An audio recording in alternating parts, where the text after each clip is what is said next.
Yeah. So Yeah, So- that'll show on the top right there. It'll break down AAC and all the codes and everything. yeah, and there's also there's a lot of guides and not just AFIs. The AFIs um, tell the AFIs are policy. The PSD guides are the guys that tell us exactly what to do. So I would highly encourage you guys to take a peek at those once in a while, just to be familiar with like the processes, like new processes. Um, when the because I know there's a if you're on a code 50, um, when you're in a code 50, that means that when it expires, you have to leave. Whereas on a code 48, you don't necessarily have to leave when it expires. What's the code 50? For the stabilized tour, the control tour. So when you're on a, so those are going to be like your.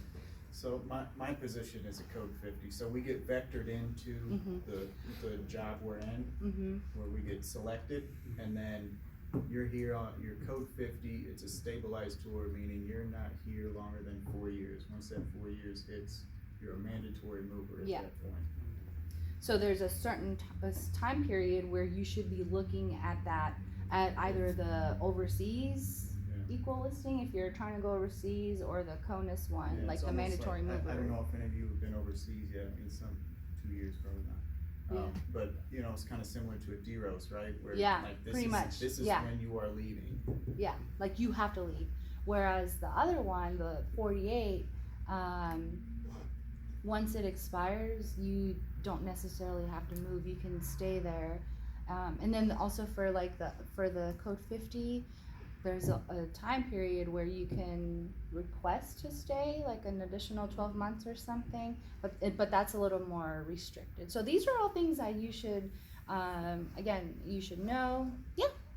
Should my first sergeant code 50 or whatnot show up on my SUR? It should. Okay. Yeah. I'll look again. Where are you at? I'm a Harriet Bowling of the medical squadron, but I was a flight attendant, so I've got to be back at the career field by like 39 months or something. Okay. Because aviators have got to return. Yeah. At a certain point. So. Okay, so I would definitely make sure, that you look that up, because it should all be taken care of when you in process, and it's all. This is all directed by your unit. So your unit where you're at determined that they were going to do code 50s for that place for whatever reason and for however long, whether it's continuity or whatever. Or certain career fields, they're like, okay, you cannot be out of this career field for this long. We need you back. So. If you use your BOP, are there special time on station requirements? I've heard that it's longer than 24 months if you BOP somewhere. Or is it still just 24 months? Do you know, like a regular, like first term airman applying for a BOP, or? Yeah, regular first term airman applies for BOP and moves. Do they have still like the 24 months, or do they have to stay longer since they use their BOP? I've heard some people say it's longer. I'm not sure, actually, but I can definitely get back with you.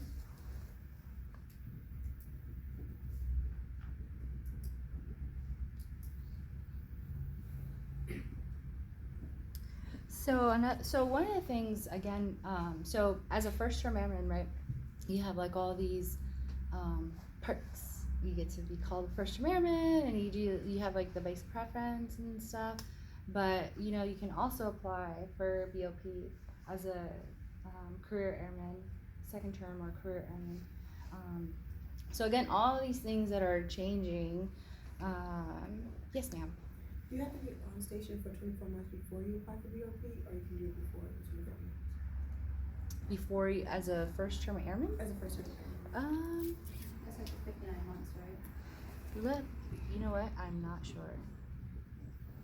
I think first term is 59 months for 6 years.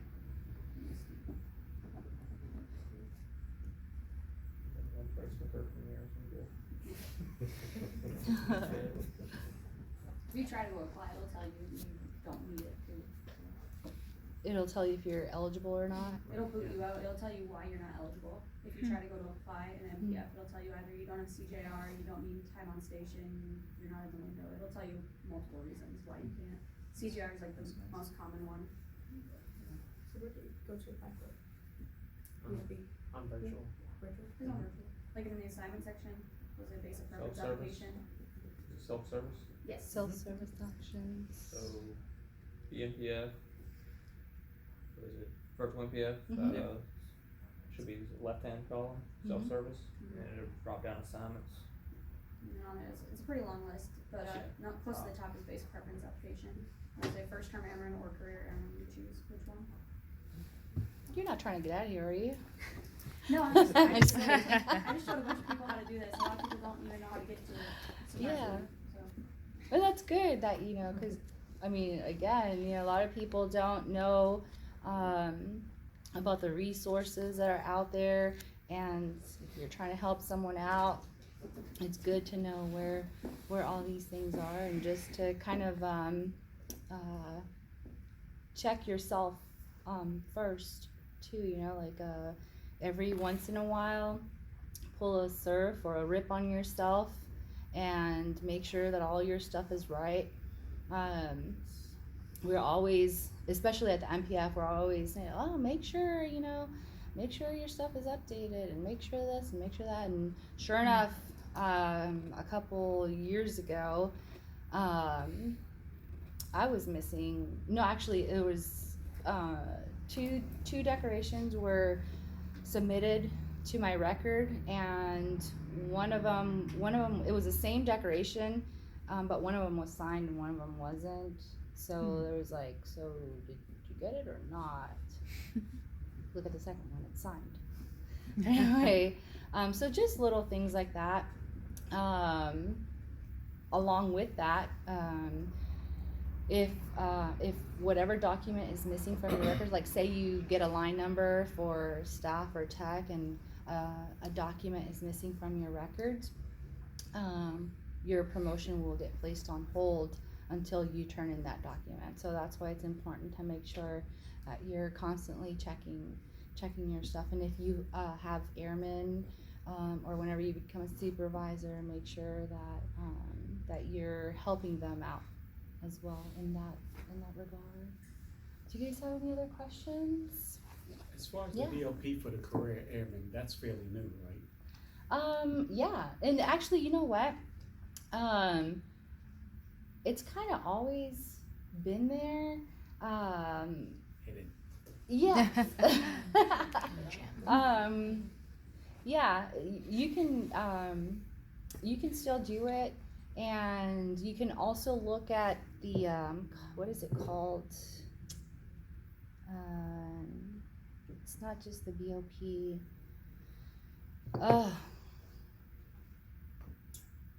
I lost my train of thought. Other assignment incentives. I think it's under the same one, I think, in the virtual MPF, where if you, along the lines of the BOP, no, well, not so much the BOP, it's the, gosh, what is it called? I see it on my computer. I see it, where like if you apply for 365, you get like you can request to stay in place or come back to wherever you're at, or like here, or a follow-on. So you can either like home basing or follow-on if you apply for 365. Yes. Is that I guess AFSC, like I guess is that AFSC specific, because I've been told that certain AFSCs you can't homestead because there's too many. Yes, Yeah. it is AFSC specific. And again, times are changing. That used to be the word on the street, that if you stayed at one base or in one location for X number of years that, you know, it was pretty much gonna hurt your career. Well, I've been in this area for yes, I still use my fingers for 6 years, and I'm on my 4th job. So I've hopped around at the Pentagon, at Andrews, at the MAGCOM, and now here at base level.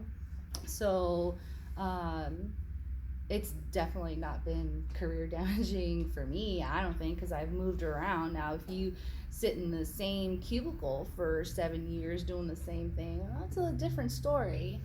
But it is career specific, and there's other career fields that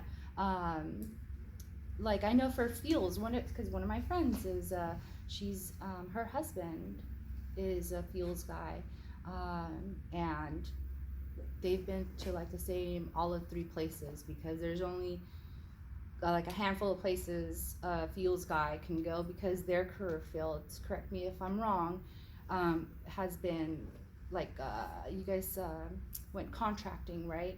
Like the vehicle, anything that has to do with like So yeah, one part, the bulk storage got contracted out about 10, 13 years ago, something like that. Yeah. So that took like a whole section away. And then there are other locations that are just going total. Like civilians. Total civilian, DLA contracts, Yeah. all that sort of stuff. So yeah, there are, there's some of that. Yeah. So so like I said, things changing, you know, as the future takes over. You guys shed a different light on things. I think that's me personally, that's a little antiquated, to say that just because you're at one place for X number of years, it hurts your career. When there's situations like that where literally there's only 2 places you can go, or whatever the case is. So definitely explore what's out there. There's so many things out there, so many career opportunities, job opportunities, even if it's something that you never thought of doing. Explore it, see what's out there. Go on Equal Plus and see what kind of jobs are within your career field that you can do. Or if you want to, you know, try something different, ask about the DSD process. Don't ask me, because I don't know a whole lot about it. I'm just kidding. But there are people that know about it. I don't know if you guys are familiar with Sarn Lawrence. Have you guys had Sarn Lawrence? Yeah, the Career Assistance Advice. That's a wealth of knowledge there, and then just a good resource to have. But yeah. Do you guys have anything else? Anything else that you guys want me to cover? Like I said, we're here on Bowling. We're in Building 16. We take walk-ins, except Tuesdays and Thursdays, unless you have an emergency. We literally, just before I came over, got our pin reset machine up and running. So that's just like another little thing that we're adding to enhance our customer experience, so you don't have to like yesterday we had a packed waiting room, no AC, and like 1 or 2 babies screaming their heads off. So it was a great Monday, but had we had that machine, like 6 people that were sitting there wouldn't have had to wait like for an hour or longer, because with that machine, it doesn't take actually going back there and doing all that stuff. So anyway, so if you get locked out, if you get your PIN number and you get unlocked, stop on by. We'll be able to help you out with that. Do you guys have anything else? Like I said, I'm glad to see you guys getting together, the old with the new. And hopefully you guys are or sharing your experiences. And sometimes it's hard to when you're new to something, it's hard to see or to understand where we're coming from, because you just see this new thing. I think it's a beautiful thing to see how things have changed and where they're going. I think we're going in the right direction, and hopefully, have the right people that are going to keep pushing along and getting us to where we need to be in the future. So anyway, thank you so much for your time. I'm going to leave some cards behind if you guys need them, and then I'm going to get back with you guys on questions here. But other than that, Probably get those members' emails or. yeah. Well, if you send them to me, I'll make sure. Okay. Thank you guys. Enjoy the rest of your meeting. Thank you. Sure. Since Sergeant Baker's on the phone right now, would you like to? Alright, say a sweet. few words here? She did a terrific job. I learned something today. Been in, it'll be 18 years in August. So, all the time, learning something. Alright, so I'm, First Sergeant Robinette over at the 11th MDS. I got a couple of medical members in here I've seen. Right here. Sergeant Aaron's back there. And I think y'all are y'all Pentagon? De Lorenzo? Yes, sir. Even better, see? Medical's leading the way. So, exactly. Sergeant Roberts, I forgot about you. It's okay. Got to see you Sunday. I'm a hybrid. Right? So what does a first sergeant do? Real quick. Anybody? We're the hammer, we're disciplined, is that all we do? Gets me out of jail. Well, right. Well, not gets me out, but picks me up at least. There you go. Help find resources. There you go. So, what y'all mentioned are the good thing, or sort of good things, but keep that in mind. Like, we're not here to discipline and stuff like that. We're here to make sure that the commander has a fighting force, a fit force to fight and all that stuff. Both fitness and, like, mentally and physically ready, spiritually and all that stuff. Like, we have a team with the First Sergeant Council that we can help y'all with anything. All right? So, if y'all don't have any questions, keep that in mind. Anything y'all need, reach out to us First Sergeants, and if I can't fix it, Sergeant Spencer will fix it, or Sergeant, Sergeant Britz. Who knows Sergeant Britz? There you go. He'll fix it. And then, who else is on JBAB? I got one more First Sergeant I'm forgetting. Or the DIA. Any DIA members in here? No? Sounds Skinner. Skinner, yeah. So again, we're a new count. We're not new, but like there's a lot of new first sergeants. So we're trying to get to know each other and stuff. But anything y'all need, let us know. Okay. Right. Sergeant Quintella? Oh, me?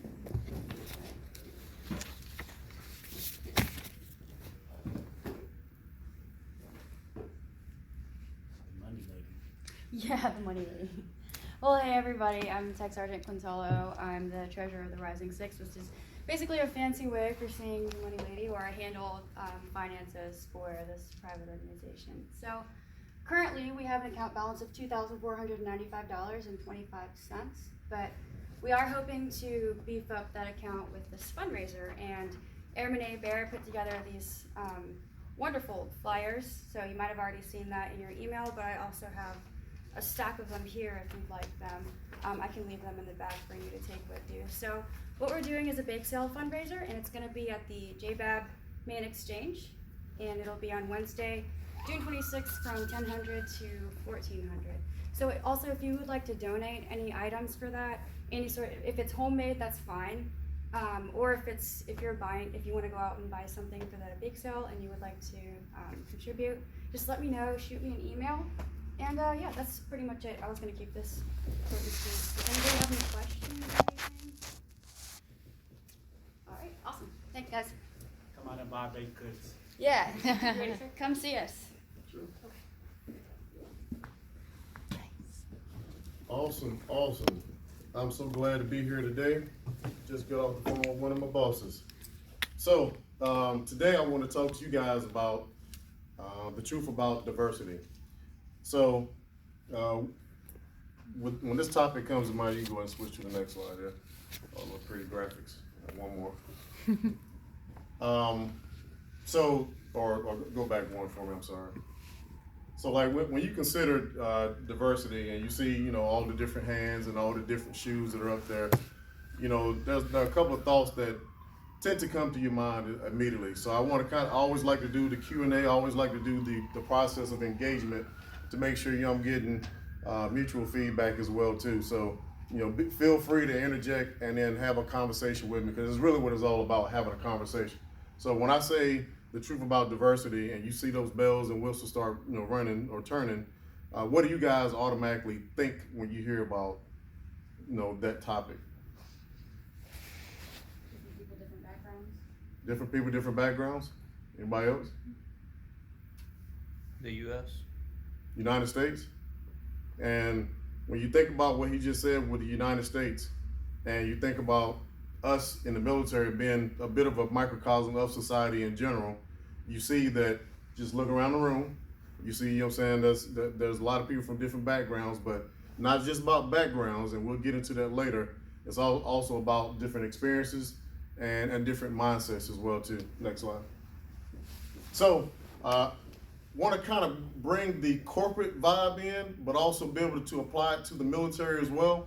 So according to an author, McKinsey, you notice that companies ranking in the top quartile of executive board diversity were 35% likelier to financially outperform the industry medians. And other research also finds that inclusive teams make better business decisions 87% of the time. So real quick, as a snapshot of that, now let's, you know, apply that to the military. So let's just say, hey, we're working on a particular project, and we're talking about from a strategic standpoint of, let's just say, you know, what's currently going on in the world right now. So there might be some potential action that's going on in the Middle East. So imagine when you're sitting there at that table up there on the joint staff, and they're coming up with plans to formulate for strategic response, you know, against any, you know, enemies or whatnot. You better believe you're gonna have to have people there from different diverse backgrounds, because you're coming in from different perspectives, and those different perspectives are gonna help you outperform your competition. So this is just from a business perspective. We'll look at it from a military perspective as well too, because, you know, naturally one thing we have to kind of understand when we think about this is the fact that when we're out there competing against our enemies, do you see, you know, China with a bunch of diversity? No. Not Russia, no. Not North Korea, no. Not Iran. But it's about us realizing that, hey, you know, we're a melting pot. So by us being a melting pot, that gives us the opportunity to merge all of our different ideas or whatnot, because we're not all sitting here, you know, using the same level of group think. And that group think, you know what I'm saying, can sometimes, you know, maybe give you the particular mindset of, okay, I'm just looking at it from straight tunnel vision, but that ability to kind of like think outside the box, because I come up with an idea, I say, hey, you know, this is what we're gonna do about this particular topic. And that's it. And then before you know it, if I'm not sitting there considering the other options that people may have provided to me, then I don't have that opportunity to get another diverse perspective on what I'm talking about. Because I might, you know, go on something like, you know, head on with no other consideration or anything, but that other perspective has allowed me to reconsider what I initially thought was just the right avenue of going. So, furthermore, a couple of quick quotes for you. Diversity is an action, inclusivity is cultural, and belonging is a feeling. Change doesn't necessarily start from top-down leadership, it happens at every level. So, when you're in your work environment or whatnot, a lot of times you'll tell yourselves like, oh, man, like, well, my leaders, they're not necessarily, you know, leading, you know, with a diverse mindset. You know, what can I, you know, do? I'm not in a leadership position. So this gives me the opportunity to sit here and say, well, let me lead by example. Because now I'm looking at it from, well, this person may not have the insight they need to lead a diverse team. So by me leading by example, I'm not necessarily undercutting that person or trying to take over, so, you know, per se, but I'm also like setting a particular example for not only my leadership to kind of consider, but also my peers and my subordinates as well. And also, you know, realize that you can, you know, be the leaders that you choose to be. You all heard the phrase before, you know, be the change that you desire. And it only happens, you know, when you guys, you know, take the responsibility to make stuff like this happen. Next slide for me. So, as we kind of go a little bit further and engage in this process, we're talking about prioritizing diversity. One thing that you want to do, and I want you guys to remember some of these core competencies here, is seek out different mindsets. Be intentional, get comfortable with being uncomfortable, and also lead with empathy and have accountability for change. Next slide. So as we go into that, and I mentioned a little bit earlier when I seek out different mindsets. When you talk about diversity, as I mentioned earlier before, not necessarily intricately tied to gender or race, but it's also about your diversity of background and mindset. And you naturally find people in your military career or in life in general. You're going to tend to promote or either associate with people who either you feel comfortable with, or often in cases where people look exactly like you. So now you know what I'm saying, that's an opportunity that you see that you have to personally take that opportunity to say, hey, well, am I really challenging myself? Am I really giving myself the opportunity to see where other people are coming from if I'm not looking at it from a diverse mindset? Because it's easy to hang out with your homies, it's easy to hang out with your friends and people that you know. And granted, give or take, you're not going to get along with everybody that you come across with in life. However, though, leading with a diverse mindset, it allows you to open yourself up to different mentalities and different ideas. And because of this gives you the opportunity also when you're leading, that you can get that type of feedback from your people. So it's like, for example, I lead a diverse team at the Pentagon, and I always seek feedback and guidance, because you don't want to sit here and be saying to yourself that like, oh yeah, I'm doing such and such, because as a leader, you learn as well too. And when you look at your airmen and your NCOs, they're looking at you to see what you're doing. They're looking at you to see what kind of example that you're setting for them. And either they'll say when they go to the Airman Leadership School, or NCO Academy, Seniors Academy, they'll either say about that leader they had was either they taught me what to do or they taught me what not to do. And I'll say like, yeah, I'm probably not going to do that because that leader did that, or that leader led by example. And that's kind of leadership that you want to be and have an example for. Next slide. So when you talk about being intentional for diversity, you want to also try to bring this into your meetings, your workplace. Now, when I mention this, I'm not talking about in a forceful manner. I don't want you to just come in work one day and be like, boom, diversity. We need to have it. I don't know what y'all talking about. We haven't seen it before. Let's just go about it in a more subtle way, and approach your leaders. And this is if you're having this experience, because everybody may not be having the same experience. Sergeant Stevens mentioned earlier that he worked with a bunch of civilians. We had a little sidebar conversation about working with a lot of civilian workforce. Over time, me being at the Pentagon, I learned a lot of ways of having to deal with civilians, because of course we're all going to be them one day as well too. But it gives you the opportunity is like, all right, they're not active duty. You got to go about things a certain way. You got to find different ways to kind of convince them to do some things. But getting that perspective from them helps you be a better leader as well too, because even though they're not in uniform, they're serving right with us as well. So one thing that I also want to mention is the goal of inclusivity is to make sure that everyone feels included in everything that you do, and that each individual feels that she or he belongs regardless of gender, race, or sexuality. It's not only good for morale, but good for your employees' performance.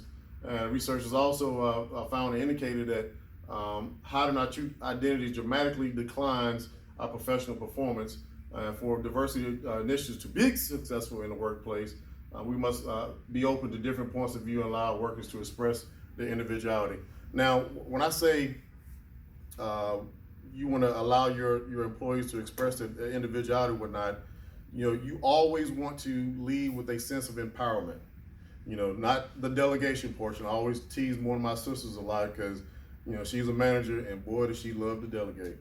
And that's probably something that we grew up with her, and that's something she loves to do. I said, one day your workers gonna come to work, they're gonna flatten a tire or something.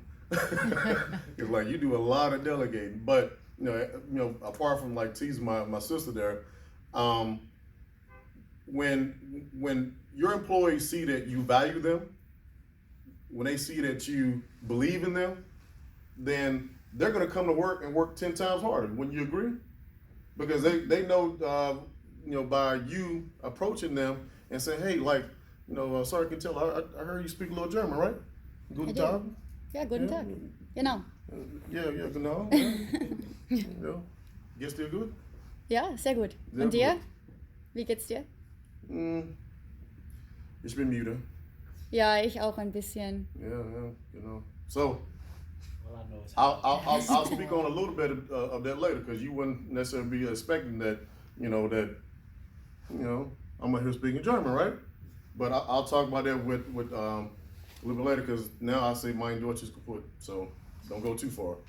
But the one thing that I'll carry on with that as well is value your employees, respect your employees. They will work 10 times harder, because when they know that you go out of your way to come either see them or support them, and also recognize them, they're going to do whatever it takes to get things done for you. Next slide. So here's the uncomfortable piece, and I'll tie this into my personal experiences as well too. Except that when it comes to diversity and achieving it, it's not necessarily going to be an easy task, because a lot of times you may be that minority, and this could be not necessarily gender or race or not. You might be minority in mindset in a workplace. You might be Sergeant Stevens, where you might be one of the few enlisted people in a workplace, and everyone else has a particular mentality in how they go about doing things. So you kind of have to navigate, through certain waters in order to get things done. But you also want to make sure that your leaders at the top are giving you that platform, that opportunity, in order to create that diverse, workplace and based off your diverse mindset as well too. So MIT came up with a study saying that diverse teams beat out homogeneous teams every time in terms of performance. And one of key unique things here is that homogeneous teams always felt great during the process, but yet in the end they lost. While diverse teams, they felt a little bit miserable during the process, and this is what you can talk about with your stages of team development, and y'all find it out if you already have when it came to ALS and NCO Academy. But in the end, they finished and met their target.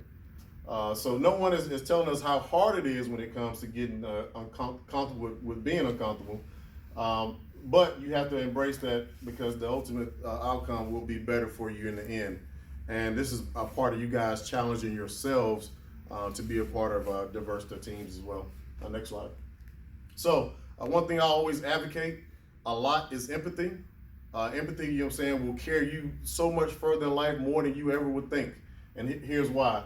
When you pay attention to employees' feelings, you kind of develop a key for creating a culture of belonging and ensuring the success of diverse teams. As I mentioned earlier before, that when a person feels like, I belong to this unit because they welcome me with open arms, they value my opinion, they value what I have to bring to the table, then it's going to give me that opportunity to be successful.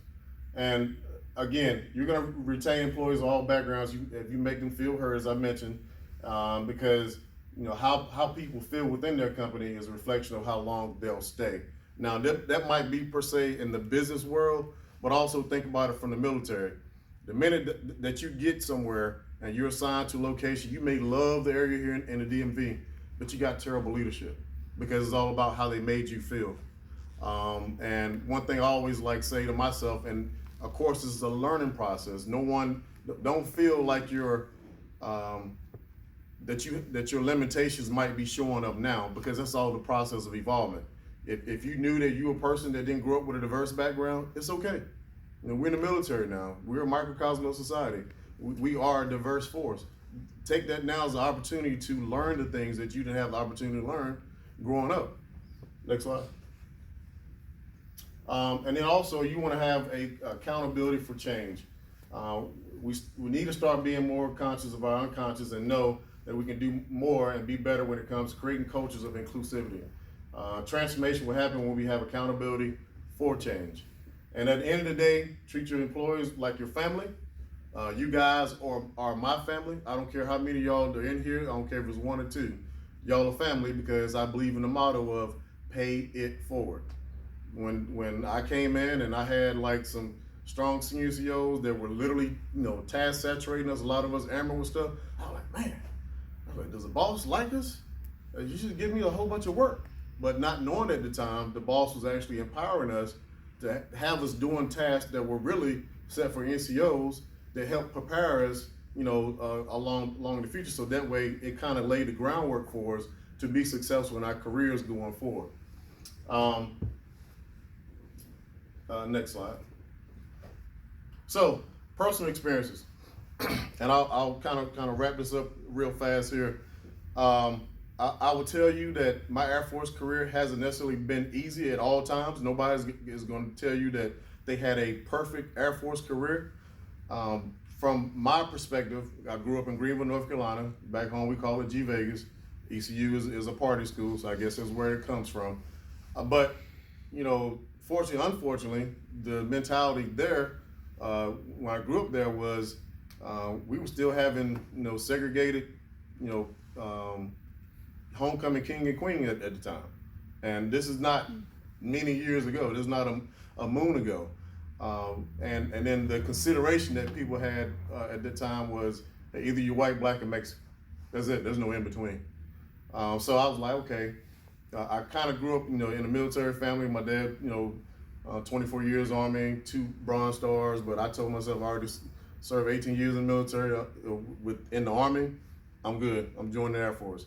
So joining the Air Force, from my perspective per se, my first assignment, I noticed I was like, yeah, I want to kind of see, what's out there. I started developing, relationships with friends that I didn't have, growing up.